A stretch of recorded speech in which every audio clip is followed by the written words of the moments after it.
我哋每日咧都要進食美味嘅食物啦，同埋飲料。但係到咗年長之後咧，手部肌肉嘅功能咧喺精細動作嘅部分咧都會比較弱一啲啲㗎。咁如果咧想進食嗰陣時咧可以得心應手咧，我哋就有一款產品咧就可以附加喺個食具上邊，增加呢個爪握力，亦都可以抓緊呢個餐具，避免用餐嗰陣時咧係需要其他人嘅輔助。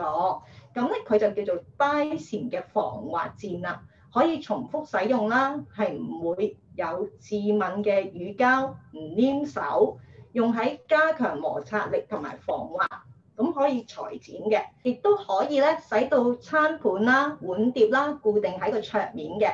佢仲有唔同嘅顏色揀，可以配合翻餐具添。佢仲有一個咧開瓶蓋嘅產品嘅。咁而喺生活裏邊咧，其實咧，如果你想固定翻任何嘅物件，加強呢個防滑咧，都係可以嘅。咁而佢清潔咧，係可以用溫度50度以下嘅水同埋番梘清潔就可以㗎啦。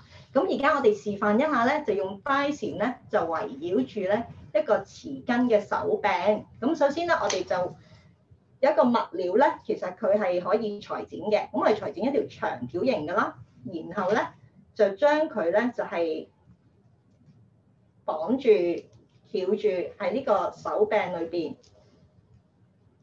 咁就已經係完成㗎啦呢個動作。咁然後咧，我哋就可以食嘢啦。咁就減少咗咧個手咧，如果係捉得唔實咧，就好容易鬆開嗰個匙羹，咁一跌倒瀉咗啲食物啦。咁然後咧，如果我哋食完之後咧，進食完之後，我哋就可以將佢鬆翻出嚟啦，然後就去清洗就 OK 㗎啦。咁而第二個示範咧，就係我哋呢個 Dyson 嘅產品咧，係有2個開瓶蓋嘅 size 嘅。咁大嘅 size 咧，就係可以開一啲玻璃罐，同埋比較闊身蓋面嘅罐嘅，咁就可以打開啦。閂埋嗰陣時咧，亦都係相對咧可以扣翻住咧，就已經 OK 完成㗎啦。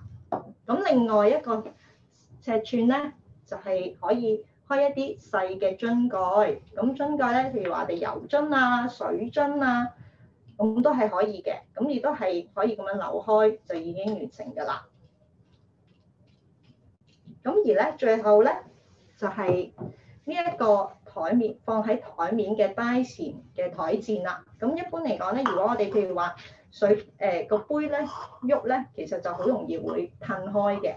咁如果我哋加咗呢個 Dyson 嘅杯嘅台墊之後咧，其實咧就冇咁容易去移動呢個食具啦，咁咪減少倒瀉嘅機會啦，係啦。